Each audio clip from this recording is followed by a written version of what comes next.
பிரியமான கர்த்தருடைய பிள்ளைகளை இப்பொழுது வேஞ்சல் புரோகிராமின் மூலமாக உங்களை சந்திப்பதில் நான் பெருமகிழ்ச்சி அடைகிறேன். இன்றைக்கும் கூட சாரோ துக்கத்தை குறித்ததான ஒரு சில வார்த்தைகளை நாம் தியானிப்போமாக.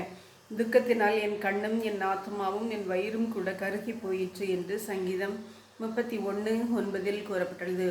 துக்கம் என்பது நம்முடைய சரீரத்தை பாதிக்கிற ஒரு காரணியாகும் என்று வேதம் கூறுகிறது. நான் வேதனைப்பட்டு ஒடுங்கினேன், நாள் முழுதும் துக்கப்பட்டு தெரிகிறேன் என்று சங்கீதம் 38:6 கூறப்பட்டுள்ளது. நாள் முழுவதும் துக்கப்பட்டு தெரிந்த நாட்களும் உண்டு என்று சங்கீதக்காரன் சொல்லுகிறதை நாம் காண்கிறோம்.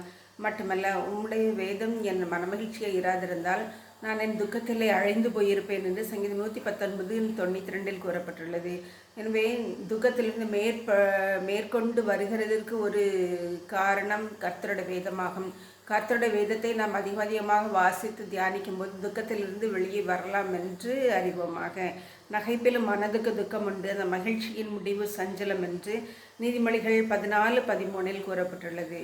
எனவே பிரியமானவர்களே, நம்முடைய துக்கத்தை நம்முடைய இருதயத்துக்குள்ளே அடக்கி வைத்திருந்தாலும் அதன் முடிவு கண்ணீர் என்று வேதம் கூறுகிறது. பிரியமானவர்களே, துக்கத்தை எல்லாம் அவருடைய பாதத்தில், அவருடைய சிலுவை அண்டையில் நாம் வைத்து விடுவோம். பிரியமானவர்களே, அப்பொழுது நாம் துக்கத்தை மேற்கொண்டு நடப்போம்.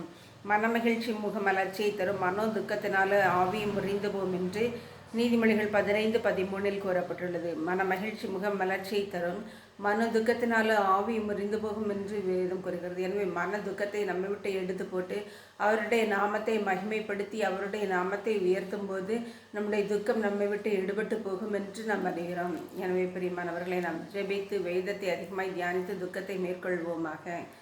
நாம் ஜெபிப்போமா. அன்புள்ள பரமபிதாவாகிய கர்த்தாவே, இந்த வேளையிலும் உடைய சுமத்திற்கு வர கொடுத்ததுக்காக நன்றியோடு உன்னை துதிக்கிறோம், ஸ்தோத்தரிக்கிறோம் தகப்பனே. துக்கம் எங்களை அதிகமாய் ஒடுக்கும்போது உங்களுடைய சுமை துக்கத்தை நாங்கள் மேற்கொள்ள வேதத்தை அதிகமாய் வாசித்து தியானிக்க உங்களுடைய சமூகத்தில் இருதயத்தை ஊற்றி எங்களுடைய வேதனைகளையும் சஞ்சலங்களையும் உங்களுடைய பாதவடியில் ஊற்ற எங்களுக்கு உதவி செய்திருளோம். துக்கத்தை மேற்கொள்ளுகிற கிருபைகளை தாரோம். இயேசுவின் நாமத்தில் ஜெபிக்கிறேன் நல்ல பிதாவே, ஆமென்.